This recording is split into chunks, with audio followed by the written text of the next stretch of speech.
تصبري ويلي إنها فضلت صباح بها وكشلها يا ورفاضي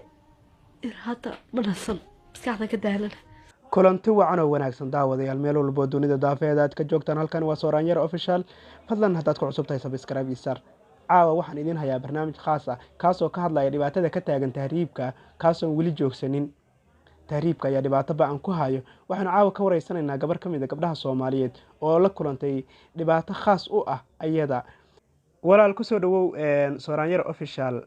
goormay kugu dhalatay in aad tahriib gasho ama aad tahriibto wadanka ka tahriibto فكرك تهريبك وحوي قالي قبر aan saaxiibanahay ayaan meesheeda waxaan ka sameeyay jirtay maha waa gartay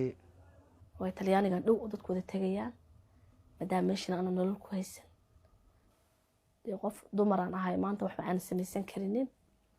sidii baan ku soo baxay in aad baxdo oo aad tahriib gasho maxaa kugu kalifay in aad baxdo kaliya habeen aroos u socona baa ila xalimo aaway sali way tahriibtay talyaaniga oo soo hadash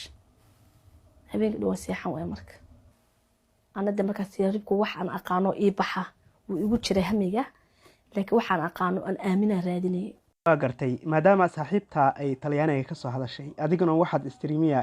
bal dhaqaaq adiguna oo cagta fur taasa keenaysa gabadhii la dhahay oo inta lagu soo kale oo habeen ka seexan waay adiga uma sheegin walaasha ay waan soo dhaqaajiyay jidka ka waran jidka aad ku safarteen bal ka waran ayadana warbixinaga sii waxa sii dar jidkii oo lagu soo garaacayo gabdhii la kufsanayo wiilasha la jir dilayo anoo keligay baan soo maray waa rafaad iyo dhibaato ku soo arkay qofka waran saddex ilmood wata naas u dhigay haddana wuxuu cuna haysanin gabadha hadda la tariyaanka aan arkay oo aad u adag bay aad baan uga naxay waan gartay maxaa kuugu naxadin iyo ama kaag badnaa inta safar ku jirtay waxa igu soo naxadin badnayd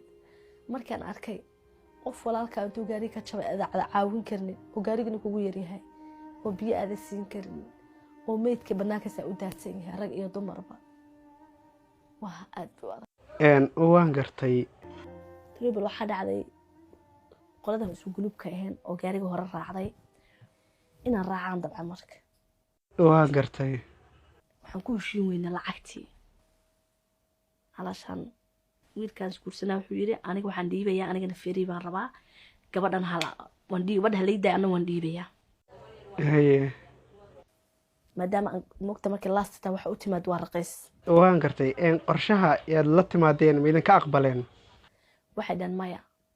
cagtoon ka ceshanay doontu way baxday muddo waxay socotaan malaynayaa 1 hour ma dhameen ayagoo qaylinayna soo waceen waan gartay imise qofood ayay ku saarnaayeen doonta waxay ku saarnaayeen 73 qof okay waa gartay intay idin kala soo xiriireen oo idin ka soo waceen toreeyay naga soo waceen nabadbaadiya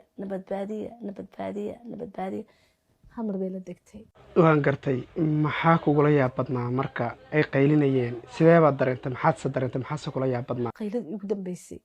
kana waxay ahayd waxa saarnaa saa ku badbaadina ma garanayno sidii bay ku dhinteen dad dabaal yaqaana ama oo ka badbaaday ma jiraan oo loo gurmaday wax ka haray ma jirto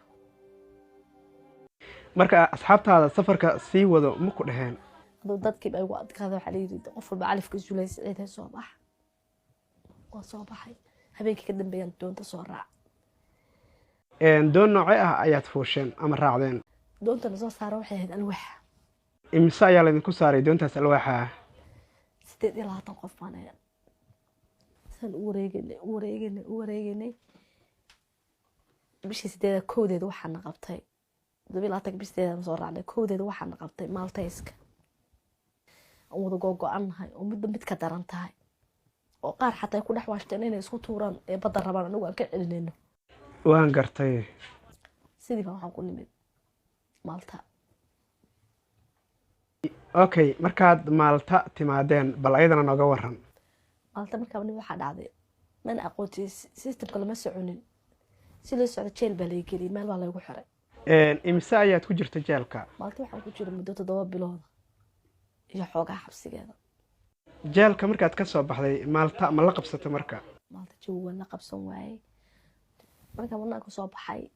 meesha waa fiirshay in yar baana iri shaqaystay anoo walaaca jawigeeda way qaban waayey waayo waa meel qaystay wax yaroon transport ka dhigto waxaan imid halkan oo tareen saaran lay qabtay tareen laygu qabtay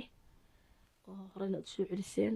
habaali laakiin anaga nooma imaan karto uma hayna chance marka la soo tahriibo wiil iyo gabarba maxay tahay mushkiladda ugu weyn ama dhibaatada ugu weyn ee ku dhacda waxaa ku dhacaya dadka markay soo tahriibaan wiil iyo gabarba in la dijir dilo in la kufsado in maxaan dhahay laga soo qaado qof xawayaan ah waa wax aad u adag waa wax mar walba dhaca wax hadda ku eg ma aha mar walba dhacdaa halka naga dhageysanaysan ama naga daawanaysan waa Sooraan Yar Official fadlan haddii aad ku cusub tahay channelkayga subscribe